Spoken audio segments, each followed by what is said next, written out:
48 নং হাইওয়ের পাশ থেকে উদ্ধার হলো এক ব্যক্তির মৃতদেহ।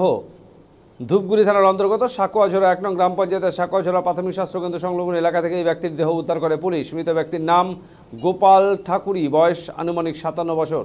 স্থানীয়রা রাস্তার পাশে এই ব্যক্তির দেহ দেখতে পেয়ে পুলিশকে খবর দেন। খবর পেয়ে ধূপগুড়ি থানার পুলিশ এসে দেহটি উদ্ধার করে ধূপগুড়ি মহকুমা হাসপাতালে নিয়ে গেলে কর্তব্যরত চিকিৎসকরা তাকে মৃত বলে ঘোষণা করেন। জানা গিয়েছে এই ব্যক্তি স্থানীয় একটি খাবারের হোটেলে কাজ করতেন। তার বাড়ি সাকুয়াঝোড়া প্রাথমিক স্বাস্থ্যকেন্দ্র সংলগ্ন এলাকায়। তাকে মাঝে মধ্যেই মদ্যপ অবস্থায় দেখা যেত বলে এলাকাবাসী জানিয়েছেন। তারা জানান এদিন হাইওয়ের পাশে এই ব্যক্তিকে পড়ে থাকতে দেখা যায়।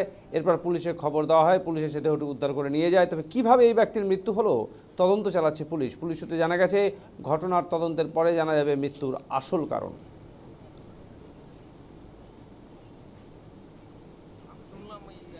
হঠাৎ করে শুনতে পেলাম যে এখানে একটা বডি পড়ে আছে, এসে দেখলাম যে আমাদেরই লোকাল।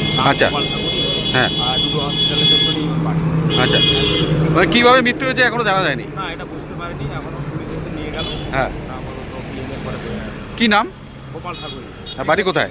বাড়ি এই হসপিটালের পেছনে, দুটো সাকুয়াঝোড়ে যে একদম হসপিটালটা আছে। আচ্ছা। কি কাজ করতে? একটা হোটেলে কাজ করতে।